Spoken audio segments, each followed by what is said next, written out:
আজকে তোমাদের সাথে শেয়ার করছি চিচিঙ্গা রেসিপি। এখানে একটি চিচিঙ্গা, আলু, একটি ডিম আর মসুরির ডাল দিয়ে দুর্দান্ত স্বাদের একটা চিচিঙ্গা রেসিপি। এটা কিন্তু পুরোই আমার বানানো রেসিপি। দুপুরের গরম ধোয়া ওঠা ভাত, রুটি, পরোটা বা লুচির সাথে তোমরা কিন্তু এটা সার্ভ করতে পারবে। ব্যাক টু মাই চ্যানেল রূপা মালাকার ব্লগের তরফ থেকে তোমাদের অনেক অনেক ভালোবাসা, শুভ কামনা। যে যেখান থেকে ভিডিওটা দেখছো প্লিজ একটা লাইক করে শেষ অবধি থাকার অনুরোধ রাখলাম। যারা আমার নতুন বন্ধুরা ভিডিওটা দেখছো প্লিজ সাবস্ক্রাইব করে একটা আমার পাশে থেকো। আমি অবশ্যই তোমাদের পাশে আছি। একটা কমেন্ট রেখে যাবে, সেই কমেন্ট ধরে আমি তোমাদের পরিবারের সাথে যুক্ত হয়ে যাব।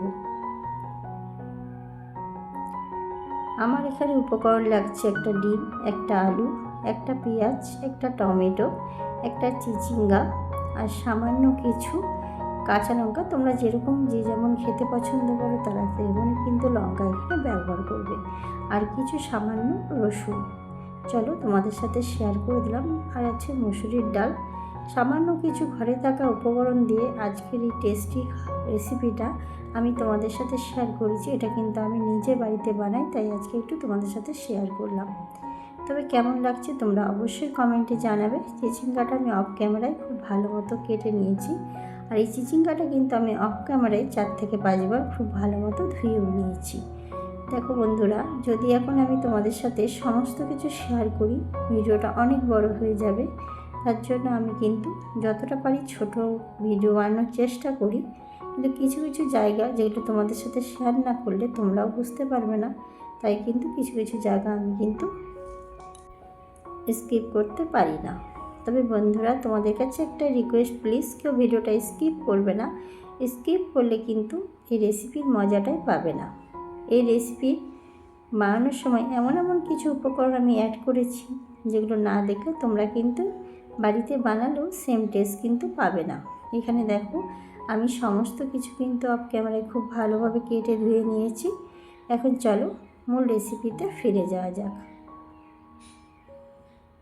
এখানে মাত্র একটি ডিম দিয়ে খুব স্বাদের একটা চিচিঙ্গা রেসিপি তোমাদের সাথে শেয়ার করেছি।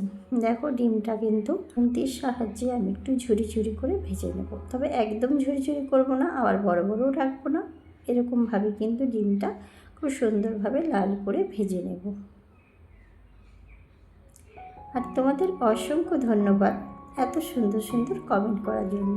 তোমাদের এই সুন্দর কমেন্ট দেখে দ্বিতীয় দিন একটা ভিডিও করার উৎসাহ কিন্তু তোমরাই এনে দাও। আমার ভিডিওর মাঝে বা ভয়েসের মাঝে যদি কিছু ভুল ত্রুটি হয়ে থাকে বন্ধুরা আমাকে ক্ষমা দৃষ্টিতে দেখবে।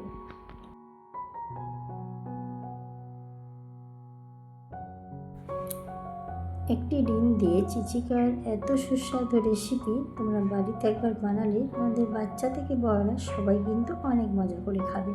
আমার বাড়ির বাচ্চা থেকে বড় সবাই কিন্তু অনেকটা মজা করে খেয়েছে।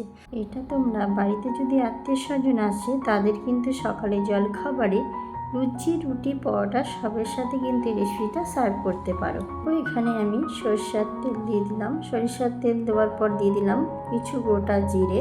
গোটা জিরেটা একটু লালচে ভাব হয়ে এসেছে। এখানে দিয়ে দিলাম কুচিয়ে রাখা আমার একটা পেঁয়াজ। পেঁয়াজটাকে কিন্তু খুব ভালোভাবে লাল লাল করে আমি ভেজে নেব। রেসিপিটাতে পেঁয়াজটা কিন্তু একদম লালচে করলে হবে না, হালকা করে কিন্তু ভেজে নিতে হবে। এখন দেখো, আমার কিন্তু পেঁয়াজ অনেকটাই ভাজা হয়ে এসেছে। আরেকবার আমি খুন্তির সাহায্যে ভালো করে নাড়িয়ে চাড়িয়ে নিলাম।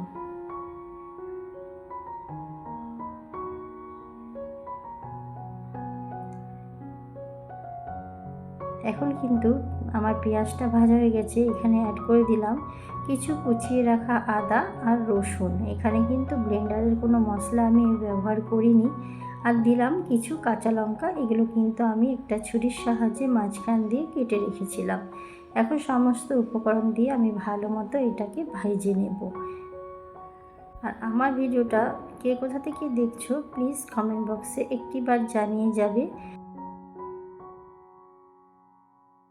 এখন কিন্তু পেঁয়াজ, লঙ্কা, রসুন, আদা সব কিন্তু খুব ভালো মতো আমার ভাজা হয়ে গেছে। অ্যাড করে দিলাম টমেটো। যেই টমেটোটা আমি একটা টমেটো 6 পিস করে রেখেছিলাম, সেই টমেটোটা এখানে অ্যাড করে দিলাম। তারপরে দিলাম কেটে রাখা আলুগুলো। এবার টমেটো, আলু আদা রসুন লঙ্কা পেঁয়াজ সবের সাথে কিন্তু আলুটাকে খুব ভালোভাবে ভেজে নেব।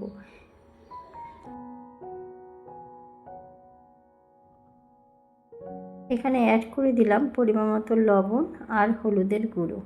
এখন লবণ আর হলুদ দিয়ে খুব ভালোভাবে আলুটা কিন্তু আমি ভেজে নিচ্ছি।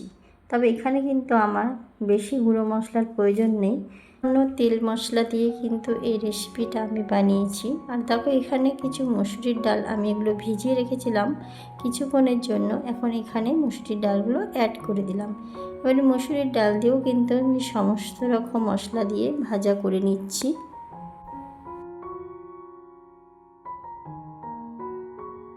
এখন এই অবস্থায় একটা ঢাকনার সাহায্যে 5 মিনিটের মতো ঢেকে রেখে দেব।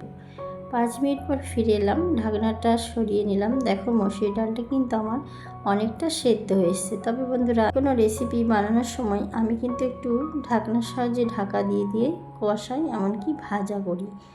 এখন দেখো মসুরির ডালটা কিন্তু খুব সুন্দর ভাজা হয়ে গেছে। এখন মসুরির ডালটা ভাজা হয়ে যাওয়ার পর এখানে আমি অ্যাড করে দিলাম কেটে রাখা চিচিঙ্গাগুলো। এবার চিচিঙ্গাগুলো দিয়ে আমি খুব ভালোভাবে নেড়ে চেড়ে নেব। এভাবে চিচিঙ্গা, আলু, পেঁয়াজ, রসুন, আদা সমস্ত কিছু দিয়ে খুব ভালোভাবে কিন্তু আমি এখন চিচিঙ্গাগুলো ভালো মতো মিশিয়ে নেব। তারপরে দিয়ে দিলাম সামান্য পরিমাণে জিরে গুঁড়ো। জিরে গুঁড়ো দিয়ে আমি খুব ভালোভাবে দেখো মিশিয়ে নিচ্ছি। যেহেতু আমি এক হাতে ক্যামেরা করি তাই একটু সমস্যা হয়ে যায়, তাই আমাকে ক্যামেরা অফ করে খুব ভালোভাবে কিন্তু কষিয়ে নিতে হয়। এখন দেখো চিচিঙ্গাটাকে আমি খুব ভালো মতো কিন্তু জিরে গুঁড়োর সাথে সমস্ত কিছু উপকরণ ভালো মতো কষিয়ে নিলাম। একটা ঢাকনার সাহায্যে 5 মিনিটের জন্য ঢেকে রাখলাম। 5 মিনিট পর ফিরে এলাম। দেখো বন্ধুরা, এখানে চিচিঙ্গা, আলু, ডাল কিন্তু অনেকটা সেদ্ধ হয়ে গেছে আর খুব সুন্দরভাবে কিন্তু কষানো হয়ে গেছে। তবে এখনও কিন্তু কষানো হয়নি, এটা আমি অফ ক্যামেরায় খুব সুন্দরভাবে কষিয়ে নিয়েছি। তারপর দিয়ে দিলাম পরিমাণ মতন জল। এটা কিন্তু আমি ডাল বানাবো না, এটা একটু মাখা মাখা হবে, তাই কিন্তু এখানে আমার বেশি জলের প্রয়োজন নেই। তবে একটা ঢাকনার সাহায্যে আবার আমি কিছুক্ষণের জন্য ঢেকে দিলাম। ফিরে এলাম আর অফ ক্যামেরায় আমি একটু লঙ্কার গুঁড়ো দিয়েছিলাম, ঝাল লঙ্কার গুঁড়ো, যেটা তোমাদের সাথে আমি ক্যামেরাতে শেয়ার করতে একদমই মনে ছিল না, তার জন্য আমি দুঃখিত। তোমরা এখানে একটু ঝাল লঙ্কার গুঁড়ো কিংবা কাশ্মীরি লঙ্কার গুঁড়ো অ্যাড করবে একটু কালার আনার জন্য।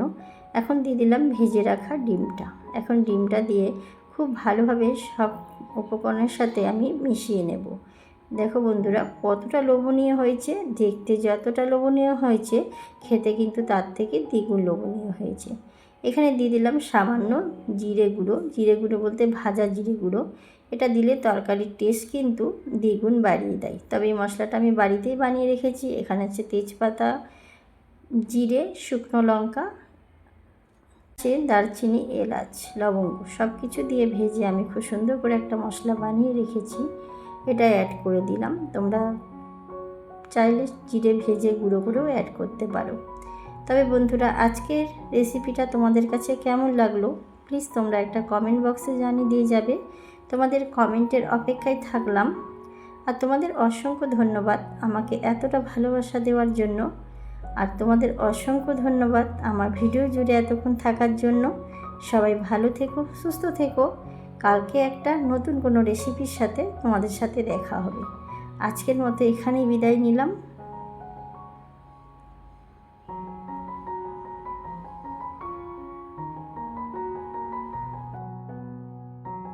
সবাইকে আমার তরফ থেকে অনেক অনেক ভালোবাসা। টাটা।